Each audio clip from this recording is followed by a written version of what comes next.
حي على الفلاح.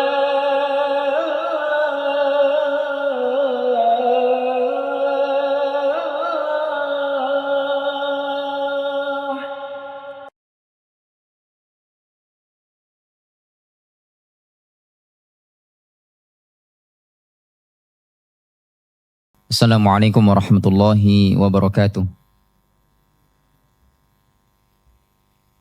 Innal hamdalillah nahmaduhu wa nasta'inuhu wa nastaghfiruh wa na'udzu billahi min shururi anfusina wa min sayyiati a'malina may yahdihillahu fala mudilla lahu wa may yudlil falan tajida lahu waliyan mursyida. Asyhadu an la ilaha illallah wa asyhadu anna Muhammadan 'abduhu wa rasuluh. Allahumma salli wa sallim wa barik ala Muhammad wa ala alihi wa sahbihi wa baraka wa sallam. Rabbi syrah li sadri wa yassir li amri wa hlul 'uqdatam min lisani yafqahu qawli. Allahumma rzuqna al-ikhlas wa sidqa bil qawli wal amal. Amma ba'd, jemaah salat maghrib nanti Allah Subhanahu wa taala. Alhamdulillah, mari bersama-sama kita bersyukur kepada Allah Subhanahu wa taala.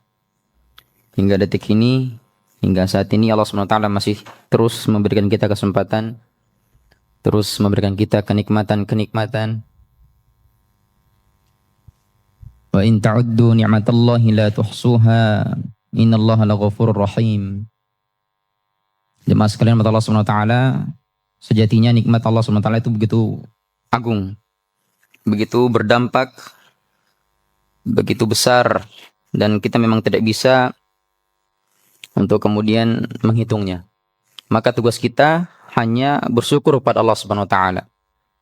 Jemaah sekalian mata Allah Subhanahu wa taala, kita bertemu kembali dan insyaallah kita akan lanjutkan pertemuan kita ini, kajian kita ini. Tema kita apa? Algoritma kehidupan. Tema kita adalah algoritma kehidupan, jemaah sekalian. Tahu algoritma apa artinya? Algoritma itu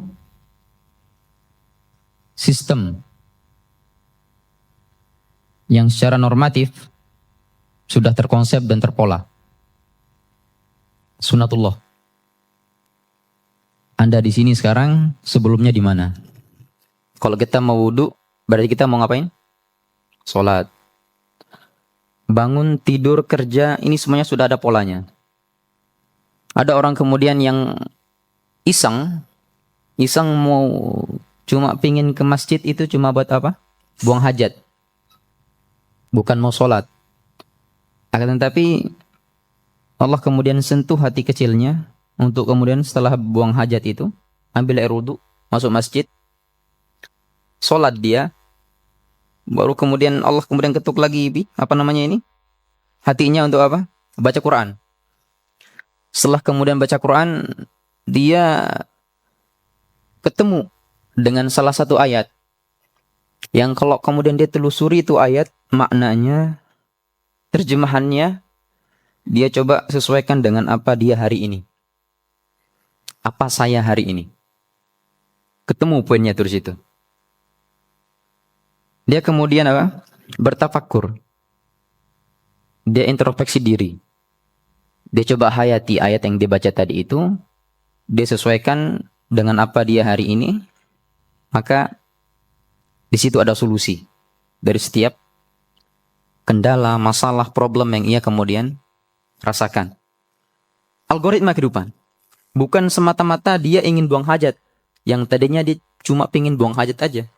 Tapi Allah kemudian dorong dia dari ambil wudu, sholat, baca Quran. Kemudian ada ayat yang kebetulan dia itu tersentuh. Oh, masuk nih sama apa yang saya alami hari ini. Algoritma kehidupan. Bukan sebuah kebetulan, jemaah sekalian. Saya bilang dari itu panjenengan semua di sini, itu ada kiat-kiatnya. Pasti ada kiat-kiatnya untuk kemudian duduk bermajelis di sini. Bahasa kita dulu itu, kalau kita mau ngaji,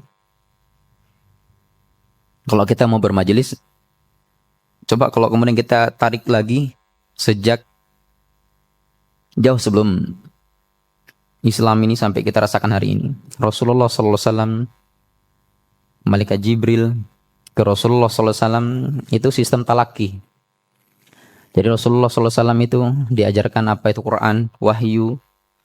Rasulullah kemudian mentalakikan apa yang dibaca, didengarkan oleh para sahabat, sahabat ke tabi'in, tabi'in sampai kita umatnya hari ini Rasulullah SAW, kita bisa rasakan iman ini, Islam ini, itu ada algoritmanya semuanya. Kita bilang ngaji, monggo. Kita bilang kajian, boleh. Kita bilang takliman, terserah. Yang penting kita mau mengambil poin apa yang kita bisa dapatkan ketika kita duduk di dalam sebuah majelis ini. Algoritma kehidupan nyambung semua jemaah sekalian. Dan kita coba akan sesuaikan algoritma kehidupan kita ini. Kembali patokan kita, sumber kita adalah Al-Quran. Saya mengajak panjenengan semua untuk kemudian mencoba kalau ada Quran boleh dibuka aja mas kalian biar nyambung. Coba dibuka surah An-Nur yang punya HP, kalau punya aplikasi Quran itu, kalau bisa download aja mas kalian, install gitu. Yang punya terjemahan, jangan cuma yang bahasa Arabnya aja, ayatnya aja. Biar kita kalau ngaji itu ada yang kita bisa ambil. Jadi jangan cuma ngaji los udah gitu. Jemaah sekalian Allah SWT, dulu itu kalau kita ngaji di pesantren biasanya itu ada liko-liko, ada holako-holako kecil. Biasanya kalau dari musyrif atau pembimbing kita itu kalau nyuruh kita ngaji bukan ditanya mada takro, atau yang kalau kemudian ditanya apa yang kamu baca, bukan surah ini, ayat ini, nomor ini, enggak. Artinya apa yang kamu baca itu adalah apa yang kamu dapatkan dari apa yang kamu baca. Itu pertanyaan kalau kemudian kita selesai ngaji jemaah sekalian. Biasanya teman-teman itu kalau di pondok pesantren biasanya ditanyanya seperti itu. Jadi ketika Shadaqallahul Azim misalkan, sudah selesai. Bukan seperti itu jemaah sekalian. Musyrif kita itu, musyrif kami. Jadi kalau kita selesai ngaji itu apa yang kamu baca dari, apa yang kamu dapatkan dari apa yang kamu baca tadi itu. Barulah kemudian kita kupas satu persatu ayat-ayat itu. Jadi materi kita itu, gimana caranya jemaah sekalian kalau kita ngaji itu ada hikmah, paling tidak satu yang kita coba sesuaikan dengan hari ini, kita hari ini. Coba buka surah An-Nur, surah An-Nur ayat 36.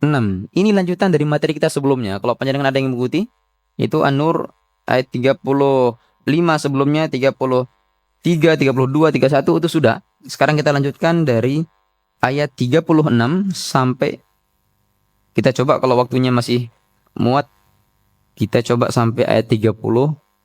3 ayat insyaallah. An-Nur ayat 36 sampai 38. Kalau panjenengan sudah buka, saya boleh mulai. Jadi jemaah sekalian warahmatullahi taala, materi kita adalah surah An-Nur ayat 36 sampai 38.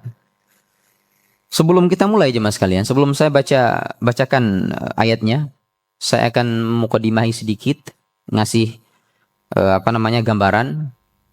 Jadi surah An-Nur ini dari awal sampai akhir kalau panjenengan lihat itu berbicara tentang hukum. Satu. Kedua, berbicara tentang manfaat atau apa yang kemudian bisa diambil dari hukum tadi. Ayat tentang zina di awal-awal surah An-Nur. Ayat tentang bagaimana caranya bertamu ke rumah orang itu pertengahan An-Nur. Sampai seterusnya. Jadi kalau kemudian kita mau bilang Assalamualaikum, ketuk pintu, pencet bel ke rumah orang itu jemaah sekalian, ada caranya. Ada adabnya. Dan semua itu terkupas di surah ini. Plus punishment-nya. Apa hukuman ataupun apa resiko kalau kemudian kita sudah 3 kali ucap salam gak ada yang jawab, kita harus ngapain, itu di sini. Ada. Hari ini saya akan mengajak jemaah sekalian melanjutkan materi kita sebelumnya juga tentang yang ketiga, Allah itu sebagai An-Nur. An-Nur di sini Allah sebagai pemberi cahaya. Ini kita mereview sedikit ya, karena mungkin para jenengan yang ada yang kemudian para jemaah yang belum mengikuti materi kita sebelumnya, saya akan mereview sedikit bahwasanya Allah Subhanahu wa taala dalam surah An-Nur ini ayat 35 sebelumnya dulu, itu adalah zat yang memang merupakan sang pemberi cahaya. Allahu nurus samawati wal ard, cahaya langit, bumi, sampai kemudian perumpamaan cahaya Allah Subhanahu wa taala itu dari bentuknya lampu pijar ditaruh dalam kaca, minyaknya dari minyak zaitun, dan seterusnya. Ada poin di kutipan terakhir ayat ini, yahdillahu linurihi may yasha', kata Allah. Ini poinnya jemaah sekalian.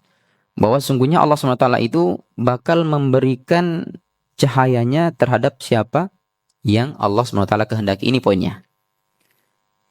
Siapa yang Allah Subhanahu wa ta'ala kehendaki untuk kemudian nur ini, cahaya ini diberikan pada siapa? Jawabannya adalah materi kita hari ini. Allah SWT berfirman ayat 36, A'udzu billahi minasyaitonir rajim. Fi buyutin adzinallahu an turfa'a wa yuzkara fiha ismuhu yusabbihu lahu fiha bil ghuduwi wal asal. Artinya jemaah sekalian, saya akan mencoba mengartikan satu kata, satu ya. Fi buyutin, cahaya Allah itu terpancar, berada fi buyutin, di rumah-rumah, masjid. Rumah-rumah di sini adalah masjid. Nanti kita jelaskan. Kok kemudian Allah SWT menggunakan kata buyut, bait. Kenapa kok enggak masajid? Nanti kita jelaskan insyaallah. Adzinallahu an turfa'a, yang telah diperintahkan oleh Allah Subhanahu wa taala untuk apa? An turfa'a, untuk diangkat, untuk dimuliakan, untuk diagungkan. Wa yuzkara fiha ismuh, dan menyebut, berzikir, fiha, di dalamnya itu apa? Ismuh, nama Allah Subhanahu wa taala. Yusabbihu lahu fiha, bertasbih. Orang-orang kemudian dalam masjid itu bertasbih. Lahu, namanya, kembali ke Allah SWT. Fiha, di dalam masjid itu. Bil ghudu, pada waktu pagi. Wal asal, dan pada waktu petang. Jemaah sekalian Allah, ini kita artikan satu persatu dulu. Kalau untuk arti selengkapnya, saya akan bacakan. Cahaya Allah SWT itu, nur itu, berada di dalam masjid atau di rumah Allah Subhanahu wa taala. Adzinallahu an turfa', diperintahkan untuk apa? Untuk dimuliakan, untuk diagungkan. Di dalam masjid itu apa saja kiat-kiatnya? Yang pertama, wa yuzkara fiha ismuh, berzikir di dalam masjid itu, kemudian bertasbih. Baru kemudian ada lanjutan-lanjutannya di sini, tapi untuk khusus ayat ini cuma 2 saja. Yuzkaru fiha ismuh wa yusabbihu lahu fiha bil ghudwi wal asal. Waktunya itu di pagi sampai petang. Kita jelaskan nanti kenapa kok pagi petang yang ditaruh di sini. Ayat ini jemaah sekalian merupakan lanjutan dari siapa yang kemudian masuk kriteria yang oleh Allah Subhanahu wa taala sebutkan sebagai sang pemilik nur. Nur ini ada. Allah taruh di dalam buyut, masjid-masjid. Dan kriteria orang yang di dalam masjid yang punya hak untuk mengambil cahaya Allah SWT itu seperti apa? Nanti kita akan bahas. Jemaah sekalian fi buyutin. Kenapa kok Allah SWT menggunakan kata buyut? Sedangkan dalam firman Allah SWT, kalau kita masuk masjid itu apa?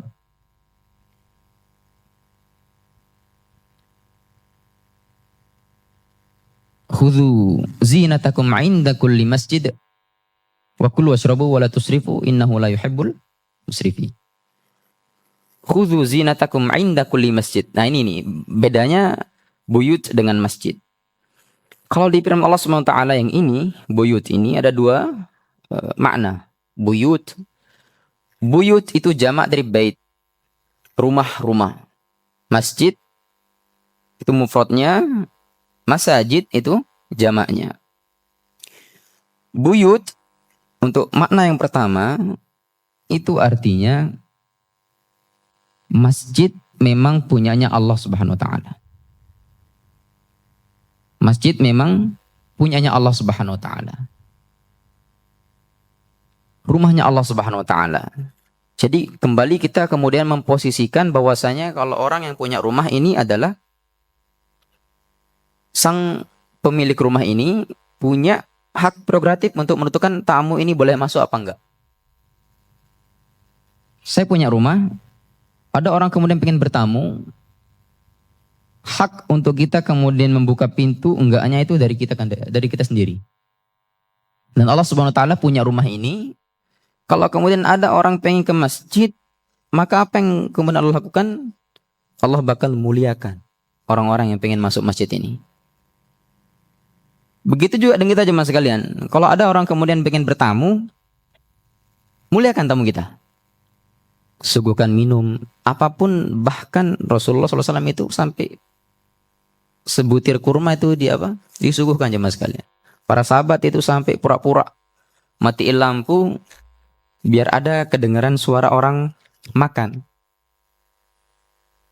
Padahal makanan cuma satu, itu makanan bayinya yang kemudian disuguhkan kepada para sahabat yang lain kita ingin bertamu.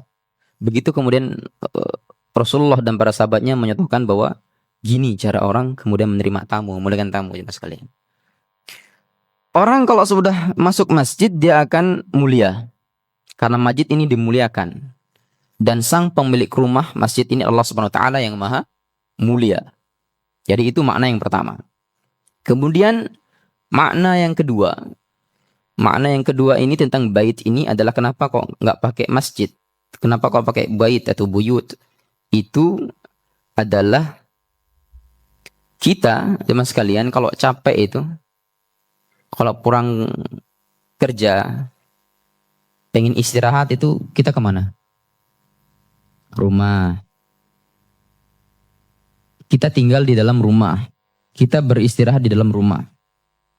Rumah ini adalah tempat ternyaman dan teraman bagi kita, bagi manusia secara umum.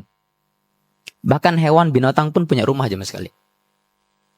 Rumah itu merupakan tempat kita beristirahat, tempat kita menaruh capek pegel linu kita bencengkrama, kita edukasi keluarga kita, merawat, menterbiah anak-anak kita, istri kita, semua dalam rumah.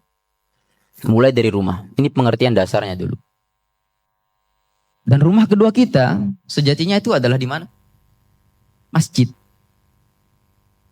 Bait itu rumah. Maka masjid ini bukan cuma sekadar tempat kita sholat saja. Jadi orang jemaah sekalian kalau pulang kerja itu, dan saya bersyukur di kampung-kampung itu, kalau kemudian kita perhatikan orang-orang yang masih menjadikan masjid itu cuma sebagai tempat sholat saja sampai situ.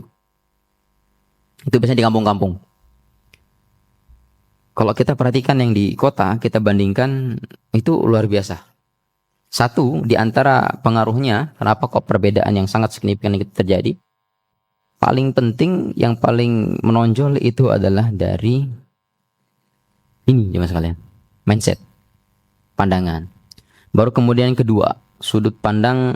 Kalau kemudian orang yang di kampung itu cuma diam, ataupun kalau mau kerja itu kebanyakan di agraris ataupun di pertanian. Sudah situ saja. Tapi kalau kemudian kita perhatikan di kota itu mobilenya itu tinggi sekali. Sehingga karena ketinggian dan kepadatan penduduk ini, orang sebelum pulang ke rumah itu kemana dulu? Masjid. Maka jadikan masjid ini jadikan rumah masjid ini menjadi rumah kedua bagi kita. Sebelum kita pulang, ini saya mengajak semuanya di sini. Gimana caranya kalau kemudian kita mau pulang kerja itu, jangan langsung pulang ke rumah. Ambil air wudhu, ke masjid dulu. Bagi teman-teman yang menjadi karyawan kerja di dunia birokrasi terutama. Itu gimana caranya kalau kita sebelum pulang itu, usahakan, biasanya pulang jam berapa kerja? Sebelum maghrib atau setelah asar. Usahakan kalau memang cukup waktunya, itu ke masjid.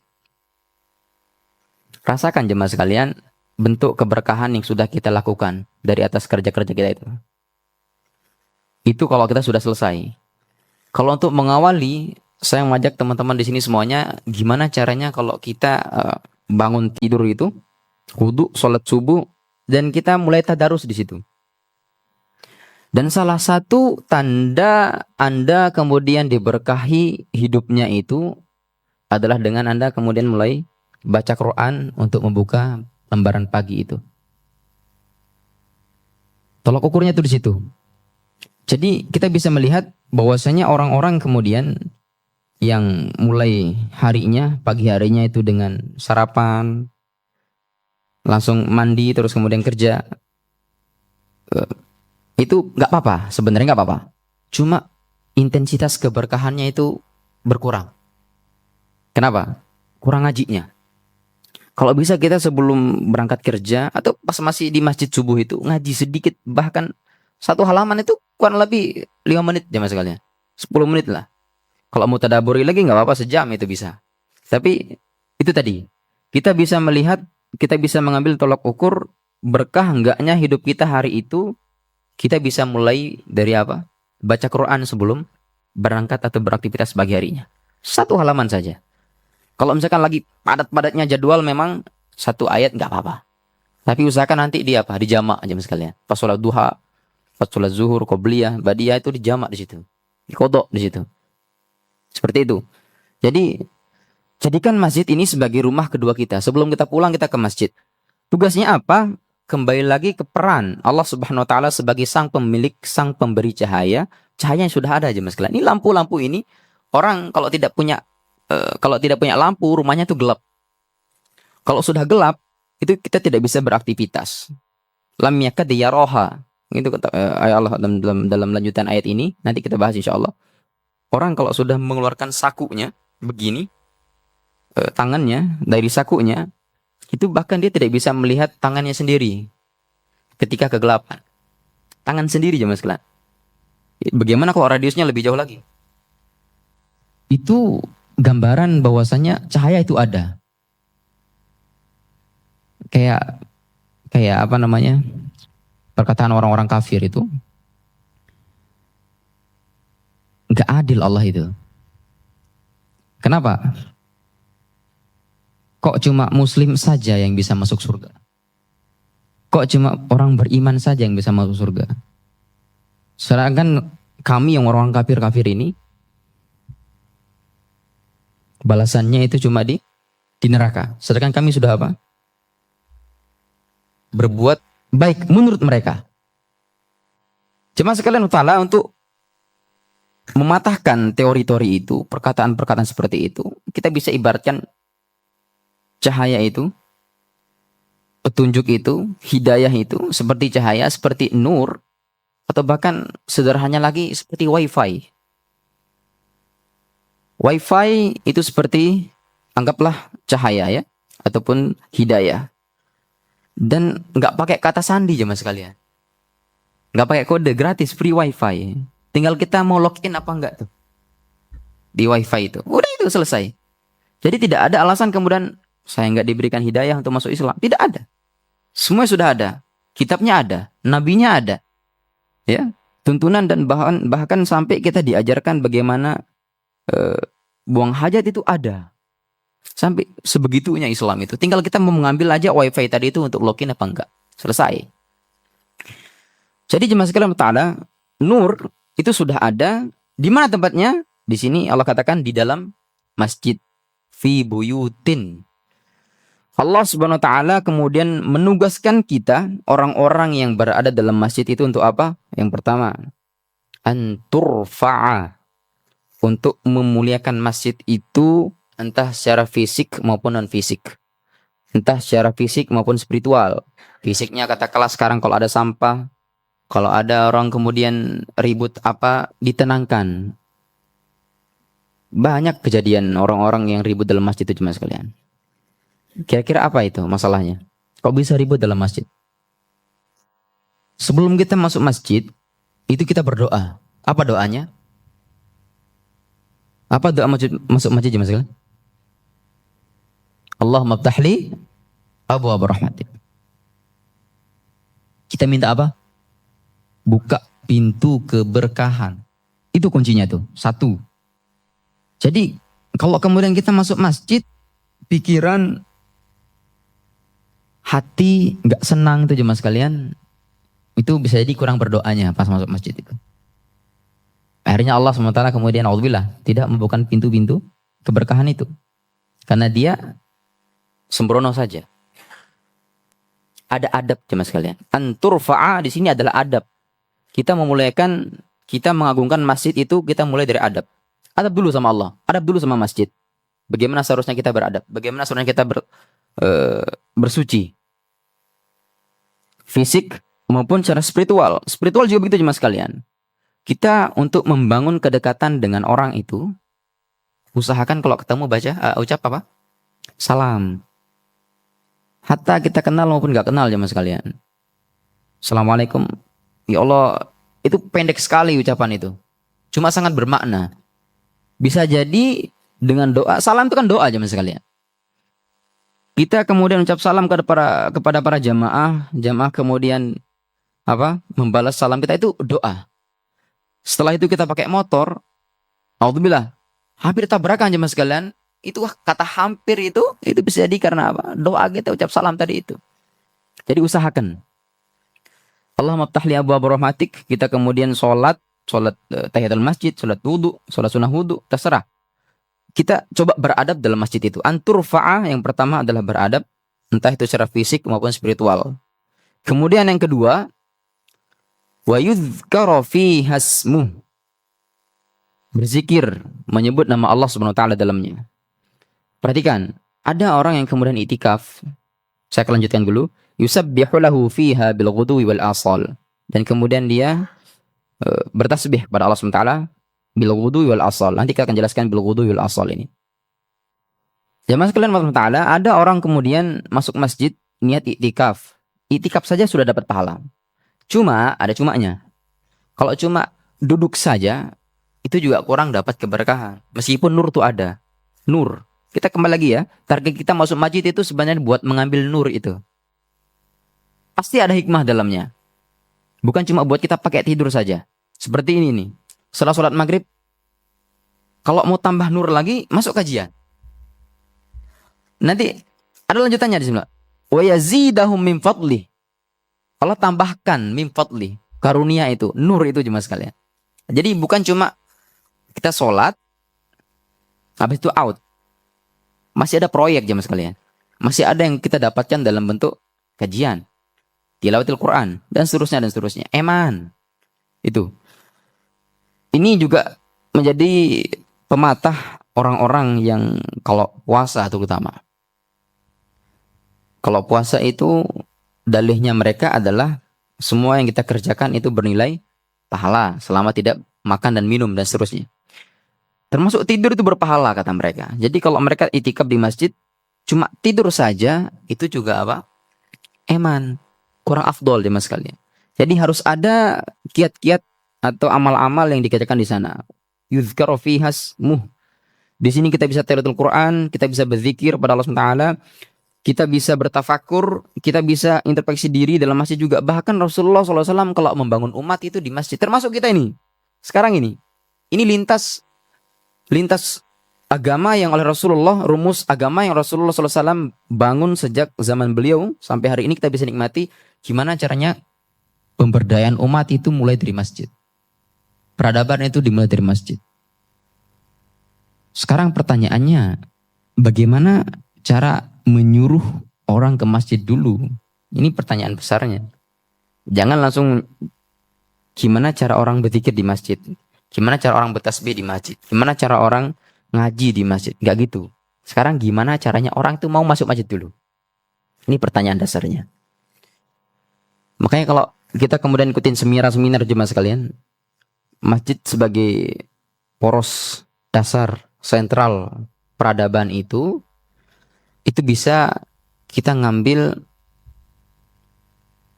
kiat-kiatnya untuk bangun umat itu. Umat mau ke masjid itu dari ketertarikan dulu dengan masjidnya. Salah satu diantaranya itu adalah tertarik dengan suara imamnya. Salah satunya. Jadi bukan cuma fisiknya masjid itu saja. Al-Falah ini jemaah sekalian sedang bangun, sedang renov. Kalau penjenengan lihat di flyer itu, di desainnya itu, Masya Allah, fisiknya luar biasa. Tapi apakah pertanyaannya jamaah bakal cuma tertarik lewat fisiknya saja? Apakah dengan itu dia kemudian bisa menjamin dirinya mau standby 5 waktu di sana? Belum tentu. Ada ketertarikan, ada yang menarik di dalam masjid itu, yang dikejar dulu. Salah satunya adalah bacaan imamnya, bukan imamnya, bacaan imamnya. Bacaan imamnya ini sangat berpengaruh jemaah sekalian. Panjang, pendek, durasi, tempo, irama, nada, dan seterusnya dan seterusnya. Ini sangat berpengaruh terhadap betah enggaknya jamaah dalam masjid itu. Dan perlu dikaji ini, terutama para takmir, dimanapun berada. Jangan cuma mementingkan songkok imamnya saja. Artinya kalau imamnya itu cuma pakai jubahnya saja yang bagus, tapi peran dia di luar di dalam itu juga kurang. Ini teguran buat kami juga, karena kami juga imam. Artinya perlu ada sensitivitas dalam bab-bab ini, entah itu dengan takmir maupun dari imamnya sendiri.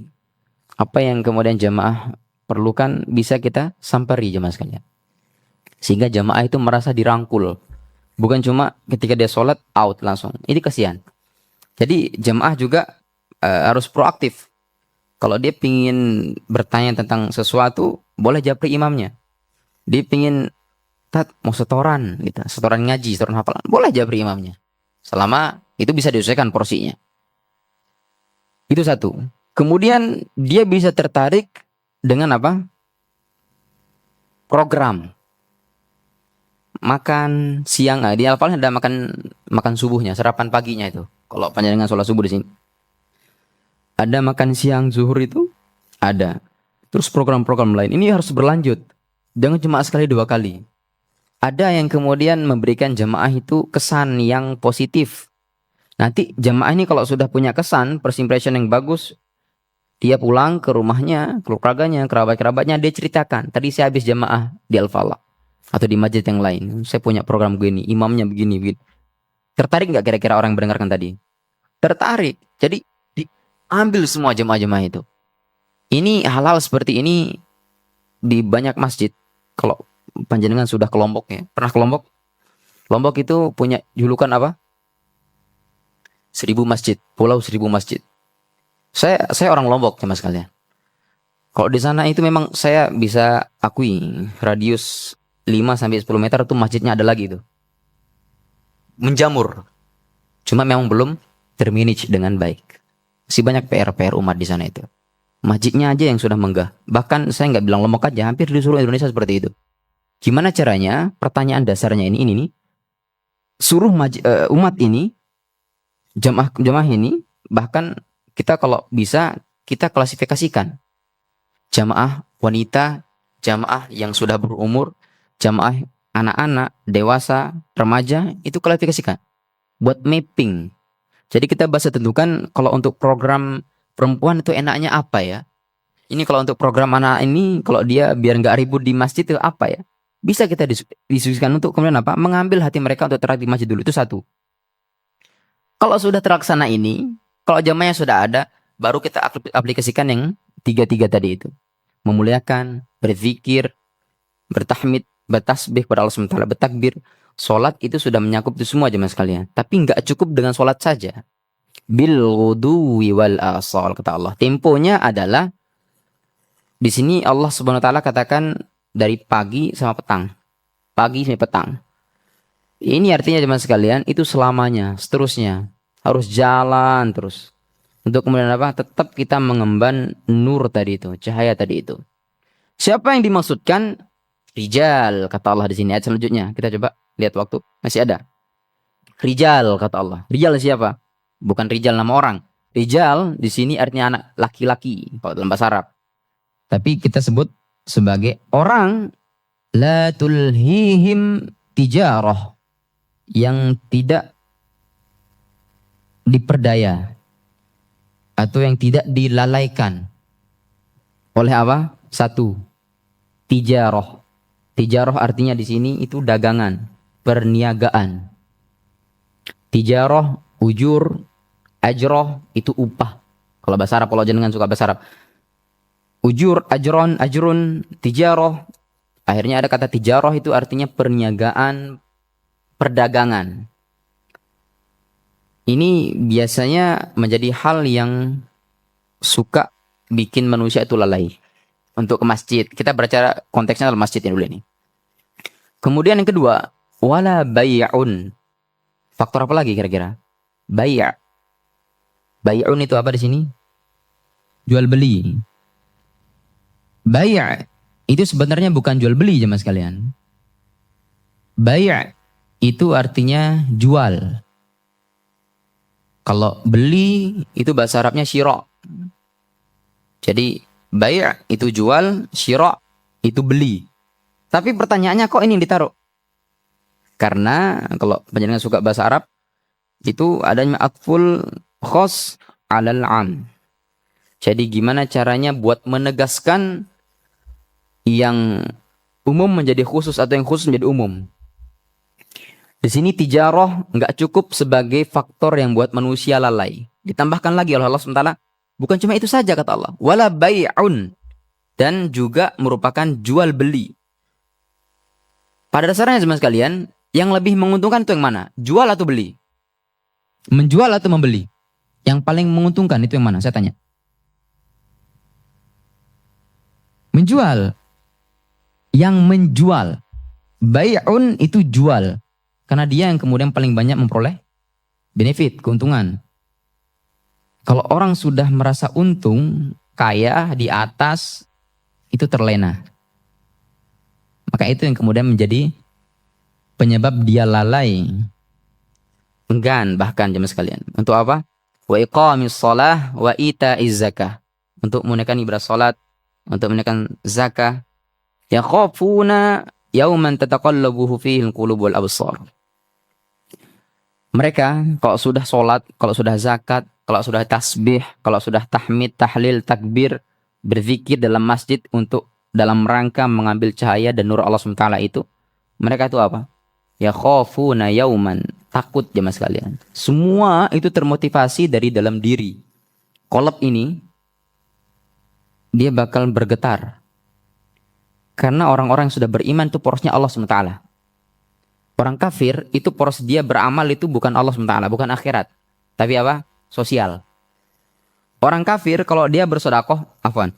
Orang kafir kalau dia memberikan harta, kita bukan sedekah ya bahasanya, tapi berikan harta, menyantuni anak yatim, ke panti-panti sosial, itu dia dapat penghargaan, dia dapat pujian dari kalangan sosial. Sudah itu saja. Akhiratnya nggak dapat jemaah sekalian. Karena apa? Porosnya bukan iman. Sosial saja. Disanjung sedemikian rupa, dibikin grade, dibikin apa? Title. Itu luar biasa. Cuma yang terjadi adalah nanti di akhirat yauman tataqallabu fihi al-qulub wal absar. Bikin goncang jemaah sekalian. Bikin bergetar. Bikin apa? Takut. Jadi gambaran kita kalau sudah di akhir kiamat, di hari kiamat itu nanti di yaumul hisab itu, orang yang jalan yang awalnya pakai kaki tiba-tiba pakai kepala buat jalannya. Ada kata Rasul, dia itu keluar nanah lewat telinga, saking hausnya pengen minum, itu diminum itu nanah dari telinga itu. Saking hausnya jemaah sekalian, nggak ada lagi yang diminum. Jadi kira-kira kalau ditanyakan bagaimana kondisi hati di situ, ya bergetar, takut. Maka itu yang kemudian menjadi motivasi kalau kemudian kita sudah punya kesempatan untuk mengambil peran, untuk mengambil apa ini, nur itu, jadikan itu sebagai motivasi kita. Yakhafuna yawman tataqallabu fihi al-qulub wal absar. Kita bergetar. Kita konsentrasi di situ, kita fokus di situ, selesaikan semua amal dan lanjutkan. Karena yang menjadi kunci kita untuk masuk dalam jannah itu adalah apa? Istiqomah. Saya kira itu jemaah sekalian. Kita lanjutkan nanti insyaallah di pertemuan selanjutnya. Kita bahas tadi mulai dari ayat 36 sampai 37, insyaallah 38 dan ayat-ayat selanjutnya kita akan bahas insyaallah bismillah. Saya mohon maaf, semoga bermanfaat. Allahu a'lam bissawab. Mari kita tutup ta'lim kita dengan sama-sama membaca doa kafatul majlis. Subhanakallahumma bihamdika asyhadu an la ilaha illa anta astaghfiruka wa atubu ilaik. Assalamualaikum warahmatullahi wabarakatuh.